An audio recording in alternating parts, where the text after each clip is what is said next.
Conte des frères Grimm. Un riche commerçant avait 2 enfants, un garçon et une fille, si jeune encore qu'il marchait à peine. Cet homme possédait 2 vaisseaux marchands qui naviguaient pour son compte et dont les cargaisons représentaient toute sa fortune. Son commerce prospérait et il était comblé par la chance, lorsqu'un jour il apprit une nouvelle désastreuse. Ses vaisseaux avaient sombré, engloutissant toutes ses espérances. À la suite de cette catastrophe, sa vie fut complètement transformée. De riche, il devint pauvre, et en peu de temps, il ne lui resta pour tout avoir qu'un champ en bordure de la ville. À quelque temps de là, le marchand, pour essayer de chasser ses préoccupations, fit un petit tour hors de la ville et se rendit dans son champ. Mais il ne parvenait pas à dissiper son anxiété et ne cessait d'aller et venir d'un air soucieux. « Pourquoi es-tu si triste ?» lui demanda soudain un petit homme noir qui parut surgir de terre. « Qu'est-ce qui te chagrine ?»« Si seulement tu pouvais m'aider, répondit le marchand, je te dirais volontiers. »« Qui sait ?» dit le petit homme noir. « Ce n'est pas impossible. » Le marchand lui raconta comment toute sa fortune s'était perdue au plus profond de l'océan. « N'est-ce que cela ?» fit le petit homme noir. « Si tu me promets de m'amener dans 15 ans à cet endroit même, celui qui, le premier, te touchera la jambe lorsque tu rentreras chez toi, je te donnerai autant d'argent que tu en voudras. » Le marchand se dit que son chien viendrait sans doute le premier lui faire fête, et il accepta le marché. Et il n'avait pas pensé une seconde à ses enfants. Il apposa son sceau et sa signature sur le contrat et retourna chez lui. Son petit garçon jouait devant la maison quand il vit venir son père. Il voulut aller au-devant de lui pour lui témoigner sa joie de le revoir, mais il n'était pas encore bien solide sur ses jambes. Il lâcha le rebord du banc auquel il s'agrippait, perdit l'équilibre et se raccrocha à la jambe de son père. Ce fut à ce moment-là que le marchand réalisa quel pacte il avait signé. Il en fut profondément affligé. Il entra précipitamment chez lui et courut ouvrir ses coffres. Mais ils étaient vides aussi, espéra-t-il, qu'il s'agissait seulement d'une mauvaise plaisanterie de la part du petit homme noir. Un mois plus tard, il était à bout de ressources et s'apprêta à vendre ses derniers pots d'étain. Mais en les prenant, il s'aperçut qu'ils étaient remplis de pièces d'or. En peu de temps, il retrouva l'aisance dans laquelle il avait vécu autrefois. Son commerce prospéra de nouveau et prit même une plus grande importance qu'auparavant. Le marchand louait Dieu de ses bontés. Cependant, le petit garçon grandissait et atteignait l'âge de raison. Mais plus il approchait du terme fatal des 15 années, plus son père se tourmentait et laissait voir l'angoisse sur son visage. Le fils s'en aperçut et lui demandait quelle était la cause de son inquiétude, mais son père se dérobait et refusait de lui répondre. Le jeune homme insista tellement que le marchand lui avoua enfin ce qui s'était passé. Il avait, lui dit-il, conclu le marché le plus douloureux de sa carrière en acceptant de signer avec le petit homme noir un pacte qui l'engageait à lui donner sans savoir son fils en échange de la fortune. Il avait apposé son sceau sur le contrat et ne pouvait le renier. Maintenant, les 15 années s'étaient écoulées et il lui fallait tenir parole. « Ne t'inquiète pas, père, tout peut s'arranger. Ce petit homme doit être le diable et il ne pourra rien contre moi. » Le garçon alla trouver un prêtre et lui demanda sa bénédiction. Et le jour dit, il accompagna son père jusqu'à leur champ. Il traça un cercle à l'intérieur duquel ils entrèrent tous les deux. Le petit homme noir arriva sur ses entrefaites et demanda au père « M'as-tu apporté ce que tu m'as promis ?» Le père garda le silence et ce fut le fils qui répondit « Que veux-tu donc ?»« C'est à ton père que j'ai affaire, répliqua le petit homme noir, et non pas à toi. Tu as trompé mon père, tu l'as dupé, rends-lui sa parole. »« Non, dit le petit homme noir, je ne renonce jamais à ce qui m'est dû. » Ils discutèrent longtemps et finirent par tomber d'accord. Le fils n'appartiendrait plus ni à son père, ni au diable. Il monterait dans un bateau qui serait mis à flot à la marée descendante et le marchand devrait lui-même le pousser du pied vers le large. Le jeune homme n'aurait plus alors qu'à se laisser entraîner par le courant vers un nouveau rivage. Ainsi fut fait. Le garçon dit adieu à son père et monta dans le bateau que le marchand poussa du pied vers le large. Mais le bateau se retourna, quille en l'air, et le père pensa que son fils s'était noyé. Il rentra chez lui, désespéré, et pleura la mort de son enfant. Pourtant, le petit bateau ne sombra pas, bien au contraire, il continua à flotter dans cette position. Le jeune homme était sain et sauf à l'intérieur. Le courant les porta vers un pays inconnu. Le bateau s'échoua sur une plage au pied d'une montagne, au sommet de laquelle un château dressait ses hautes murailles. Le garçon escalada la montagne, et lorsqu'il entra dans le château et comprit que c'était une demeure enchantée, il ira de salle en salle, tout était vide, sauf la dernière, qu'occupait un énorme serpent. « Enfin te voilà, mon libérateur, » dit le reptile. « Quel bonheur! Depuis 15 années je t'attends. Un vilain enchanteur m'a changé en serpent. Il a ensorcelé mon château, et toi seul peux rompre le charme qui me tient prisonnière. »« Comment le pourrais-je » demanda le jeune homme. « Cette nuit viendront 12 hommes noirs chargés de lourdes chaînes, et ils te demanderont ce que tu es venu faire ici. Garde-toi de leur répondre. Demeure absolument silencieux, quoi qu'ils disent et quoi qu'ils fassent. Ils te mettront à la torture, ils te rôderont de coups, ils te piqueront de leurs poignards. Souffre tout en silence, ne prononce pas un mot.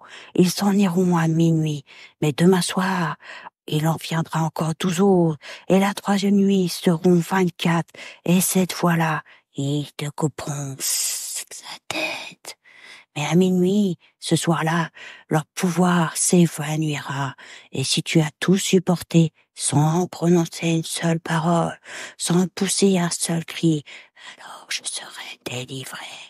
Je possède un élixir de vie dont je t'aspergerai, et tu te retrouveras sain et sauf. « J'essaie d'endurer toutes ces épreuves pour te délivrer, » répondit le jeune homme. Cela se passa comme le serpent l'avait annoncé. Les hommes noirs ne purent arracher la moindre parole ni le moindre gémissement de leur victime. Et la troisième nuit, à minuit, le charme fut rompu. Le serpent reprit sa forme humaine et devint une jolie princesse. Avec son élixir magique, elle rendit la vie au jeune homme. Ils se plurent et s'épousèrent. Les deux époux furent au comble du bonheur lorsque la reine, 1 an plus tard, mit au monde un beau petit garçon. 8 années passèrent. Le roi se languissait de son père. Il aurait bien voulu le revoir et décida d'aller le chercher pour l'amener auprès de lui dans son palais. Mais la reine ne voulait pas le laisser partir. « J'ai le pressentiment que cela causera notre malheur, » disait-elle. Le roi insista tellement qu'elle consentit à se séparer de lui. À l'heure des adieux, elle lui donna un anneau enchanté en lui disant « Prends cet anneau et mets-le à ton doigt. C'est un anneau magique, il te suffira de tourner pour être transporté toi-même ou faire transporter d'autres personnes à l'endroit de ton choix.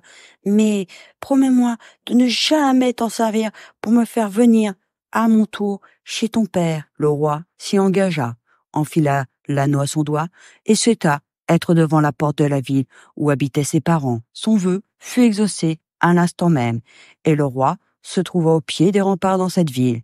Mais lorsqu'il voulut y entrer, les gardes l'en empêchèrent. Le roi dut renoncer à franchir la porte. Il grimpa dans la montagne et échangea ses vêtements avec le premier berger qu'il y rencontra.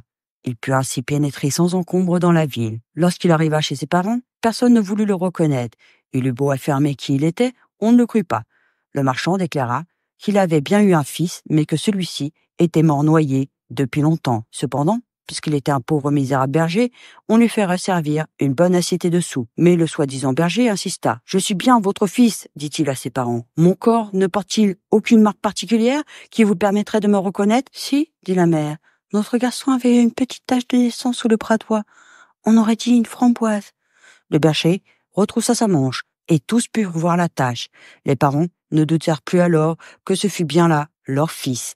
Il leur raconta comment il était devenu le roi de la montagne d'or, après avoir épousé une princesse qui lui avait donné un fils il y avait 7 ans de cela. « Je ne croirais jamais qu'un fils puisse se présenter à moi affublé de quenilles et berger, » s'écria le marchand.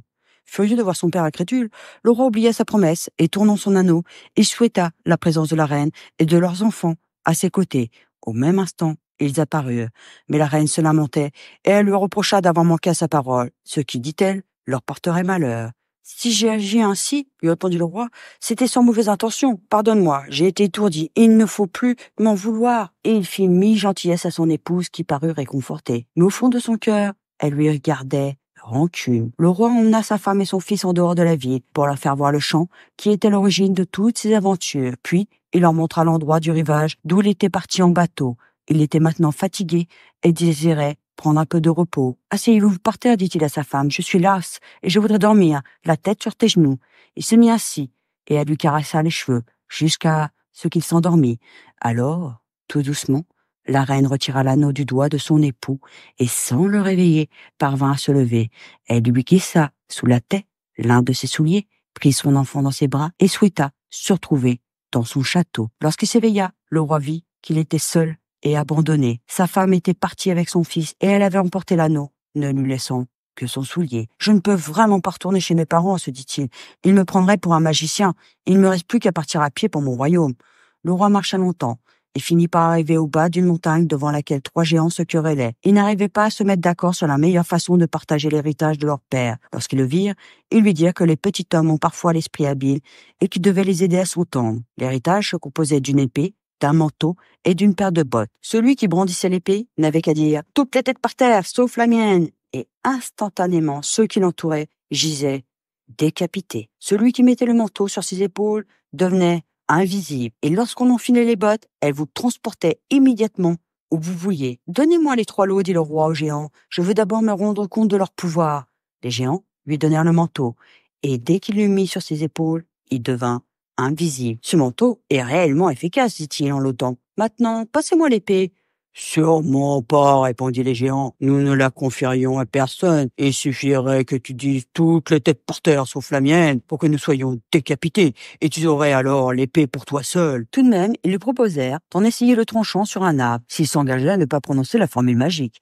Le roi saisit l'épée et coupa le tronc d'un énorme chêne comme un simple fétu de paille. Et maintenant, voyons les bottes, sans pour cela rendre ni l'épée ni le manteau. Non, répondirent les gens, nous nous en séparons pas. Si tu les enfilais et souhaitais te retrouver au sommet de cette montagne, nous resterions ici les mains vides. Soyez sans crainte, leur dit-il, je ne ferai pas une chose pareille. Alors les géants lui confièrent aussi les bottes. À peine les eut-il enfilées qu'il souhaita tout bas retrouver sa femme et son fils. Je voudrais être sur la montagne d'or, murmura-t-il. Il disparut aussitôt aux yeux des géants, dont fut ainsi réglée la question de l'héritage. Arrivé dans son royaume, le roi se dirigea vers le château. L'air retentissait de chants joyeux. Les gens qui l'interrogea lui apprirent que la reine se remariait ce jour-là. « Oh, l'hypocrite !» se dit le roi avec colère. « Elle m'a abandonné quand je dormais et elle m'a trompé. » Il jeta le manteau sur ses épaules et, rendu invisible, pénétra dans le château. Il entra dans la salle du trône. Une grande table avait été dressée, garnie des mets les plus savoureux. Des convives mangeaient et buvaient, riaient et plaisantaient. Quant à la reine, elle était assise à la place d'honneur sur son trône royal, toujours invisible. Le roi se mit derrière elle. Dès qu'un serviteur posait un morceau de viande dans l'assiette de la reine, le roi de la montagne d'or le prenait et le mangeait. Dès qu'un serviteur versait à la reine un peu de vin, c'était encore lui qui le buvait. On ne cessait de servir la reine et pourtant, elle n'avait jamais rien dans son assiette.